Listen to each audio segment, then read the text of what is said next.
Ladies and gentlemen, my name is Dylan Nossman here with Calf Kick Sports, and I am joined by a very, very special guest today. 16-1 professional fighter from Trinidad and Tobago and current BTC Lightweight champion, Joash the Honey Badger Walkins. How are we doing today, man? I'm fine, thank you. Thanks for having me. Of course. Thank you so much for joining us. So first off, I just want to say congratulations on winning that title. Just less. How are you feeling after that win? And what does this rank on your list of achievements in terms of your career? I want to say thank you very much for the congratulations. Well, basically, I've been working all my life. A lot of people don't know who I am, but I've been working over 23 years of my life for moments like these. And all my life, I've been waiting on just the opportunity to prove to the world how great I am. And I have been through ups, downs, and merry-go-rounds. I've been through I've fought a lot of really good guys, maybe in mixed martial arts and out of mixed martial arts, like my sambo career and stuff like that. And this is actually on top my list compared to Sambo World Championship. Coming second in Sambo World Championship, I will rank both Mhm. of them level because the publicity that I got from this fight and Adam being a very dangerous guy, I was literally scared going in there at 155 because I'm going two weight classes above the weight class I usually fight. So um I will definitely rate it number one on my list. Hmm. I love it. So, wow, moving up two weight classes for that. That's a massive challenge. So obviously, as you said, you've had a long journey, but this is just the very beginning. You're finally getting onto a good stage, getting eyes on your career. Um, how did you find yourself on this path as a professional fighter? Obviously, I know you have a judo background, you've done some sambo, but what brought you to this moment in your career? Well, as you said, it all started with judo. I started at the age of 10. I always had a love for boxing. Boxing was my first love. Mhm. Fighters like Roy Jones Jr., Bernard Hopkins, Felix Trinidad, Oh yeah. Mike Tyson. These are the guys that inspire me to achieve greatness. I wanted to be like them when I was younger. But I started with judo first, and just a couple of years after I started boxing and started representing the country in judo, went on. Things didn't work out in judo. Goals was to reach to the Olympics, and I met Jason Fraser on the way. He gave me some sambo opportunities, and Mhm. he the early part of my MMA career. And I met Dwayne, the guy who I want you to talk to here also. And when I met Dwayne, things really changed in my career. He showed me the way of the samurai, and he showed me what I have to do in order to achieve this great feat that I set out to achieve. And yeah, the rest was history. When I met Dwayne, I started beating people from all over the world, and here I am now. Yeah.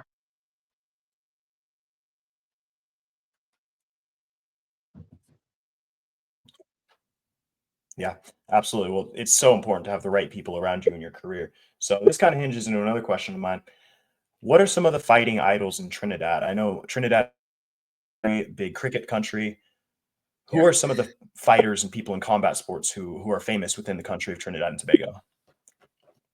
Um, I will say Dwayne Hinds, my Yeah. my coach me just now. He was actually my biggest fighting idol in the country. He made it to Oh one wow. champion, and me being in the room with him every day, seeing how that is possible. Um, I realize anything is possible, and with God, I believe all things are possible. So he was actually my biggest fighting idol. We had other champions like in boxing and stuff like that, but I really didn't look up to any one of them that much as Dwayne Hines. And seeing where he has reached in his career with the little bit that we used to train each other. We used to be each other training partner. We had no coaches or nothing like that. It's YouTube, and that is how we learn. And for him to reach where he reached due to hard work and dedication, that alone was a testimony. And And to me, and I believe in the hard work and dedication, because I got instant gratification. I started beating people, and things started to get better on my part. And I was like, oh, this is the way. I want to be in UFC, and I want to be the world champ of the UFC one day. Mhm. Absolutely. So, I did notice you had a 5-year break from competing on your record. What was the reason of that? And were you still competing in combat sports, or were there other things in your life preventing you from stepping in the cage? So in that 5-year break, um, I competed in Sambo World Okay. Championship. Um, for some reason, things just wasn't working out for me to Mhm. get an MMA match. It was around COVID time, Mhm. which made it a bit worse. And every fight I had was just falling through. I wasn't getting a fight. Nobody wanted to fight me with the record that I have. It's pretty difficult to get a fight from where I am. Although the guys I'm fighting is guys from the States and Canada and all these Brazil, but it was quite difficult for me to get a fight, and things just wasn't working out at that point in time. So hence the reason why I had that 5 years hiatus. And but one thing I always do is trust in God, and I kept training, and I believe that, you know what, one day I'm gonna fight again, and I'm gonna do what I have to do. So I kept focused and keep my head in the sand, and I tunnel vision towards this dream. Look, the boss Absolutely. is up there. This is the legend. Thank you so much for joining us, Dwayne. He was just saying some very, very nice things about you and your career right before you joined us. Yep. Thank you for having me. Yeah, of course. So on that note, you said it's been very difficult finding fights. Obviously, mixed martial arts seems to be a growing sport in the Caribbean. What have been the challenges fighting in a region like that where maybe the sport isn't as big or popular as places like the United States or Brazil? Well, the very sad reason, there isn't a lot of fighters in the Caribbean, especially in Mhm. my division, to actually propel me to that level. Yeah. Um, Fortunately, I've had fights with Caribbean guys, and I've had fights. If you look at my career, I've fought people from America, people from Brazil, people from Canada, and sort like that. So I believe it's I it's watched one of your like, fights in the Dominican Republic as well. You fought in Dominican Republic a little bit as yes, well? Yep. Yeah, I watched yeah. that fight on YouTube. Republic, Curacao, Aruba, all those Mhm. places. But it's infantile stage in the Caribbean still. It's forever Yeah. growing, and hopefully one day the Caribbean could be a place that people would look to for fighters, and will be a force to reckon with sometime in the future. Mhm.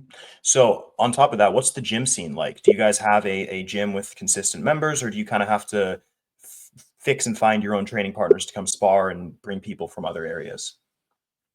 Well, back then it was mostly Dwayne and myself, and Mhm. more up and comers. So back then he used to work at a gym called Rough House, and the training mostly used to be us. And Yep. in the evening, we used to have like Sambo national training. So we had a lot of other people coming in who definitely wasn't on our level. Mhm. But now things are getting much better. I have my own gym in Trinidad. So Okay. now I Amazing. have a stable of fighters and guys who are really good. They are on the amateur stage, but Mhm. guys who are representing the country in world championship in boxing and stuff like that. So I'm getting bodies to work with, different bodies, and due to the growth of the sport in Trinidad, a lot of people come over to my gym to do some sparring, and I go to other gyms and train, like Island Parada. I go Mhm. there to get my jiu-jitsu. I have a very Mhm. good, a world-class jiu-jitsu coach over there. He travels all over the world training with Abu Dhabi champions, Mhm. and so he's bringing back a wealth of knowledge. So I basically seek out the knowledge and seek to train with the best to keep up with the sport. Mhm. Absolutely. And a question for you, Dwayne.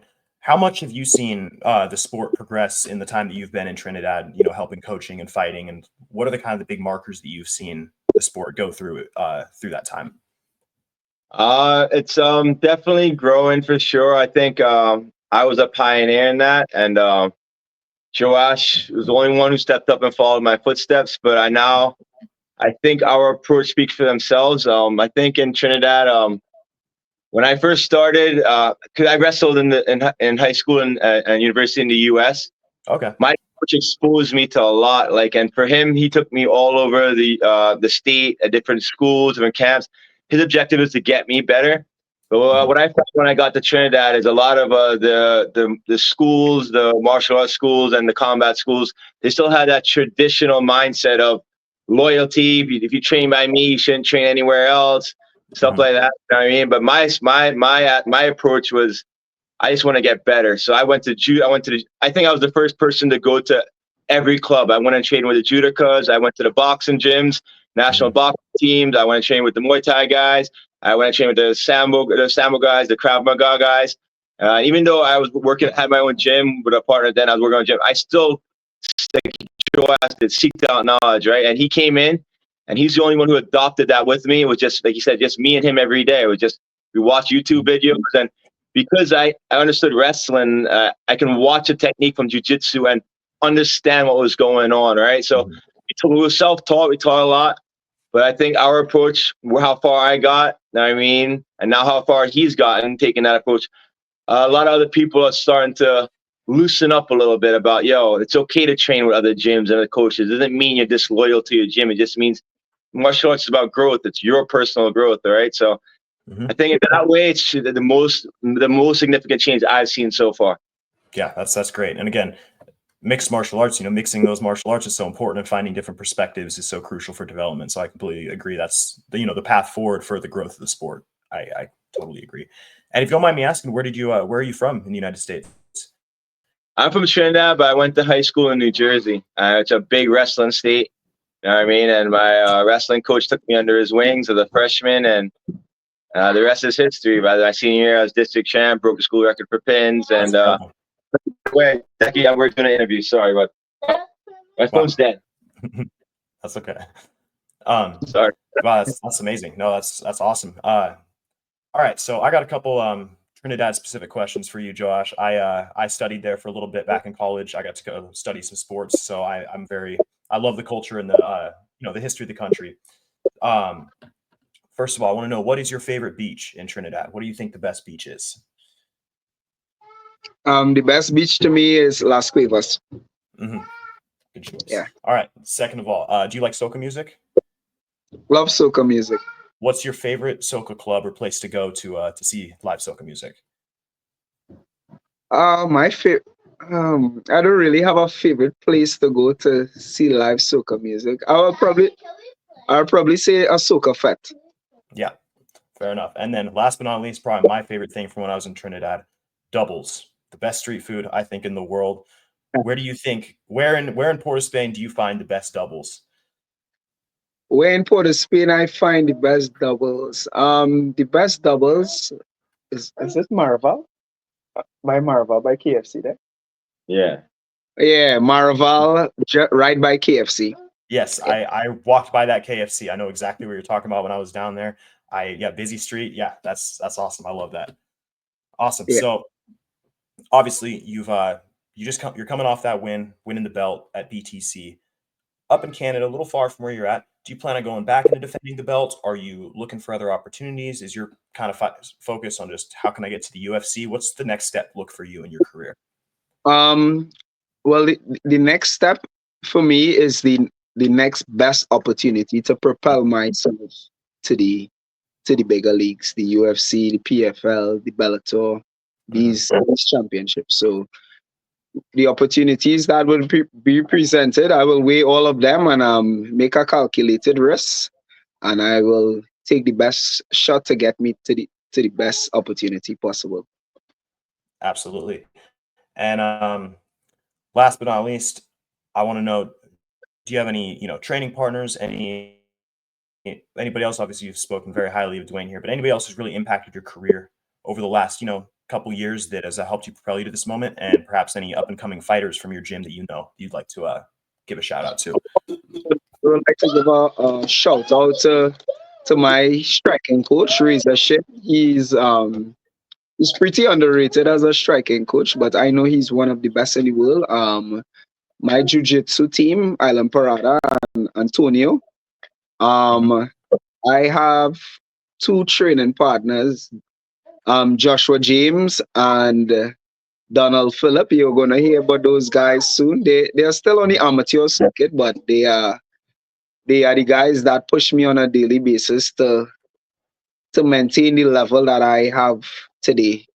And what you see in the ring there is what I train with those guys. I train to go to war with those guys. When we get into the pocket, it's kill or be kill. I'm coming. Don't think you are coming into my range for me to play with you. When you coming into my range, I adopt that Ilya Tapoya style, and I'm coming there to hurt you. Is either you hurt me in that range, and I hurt you, and I try to be as defensively strong as possible. And yeah, Joshua James and Donald Phillips, you'll hear about those guys in the future. Trust me. Awesome. Well, I can't wait, and I cannot wait to see what's next for you. Thank you so much for joining us today, Josh, and thank you, Dwayne, as well. I can't wait to see what's next for not only you, but the country of Trinidad and the sport in your region. And yeah, it's been a pleasure. Thank you for having me. Thank you so much. Blessings.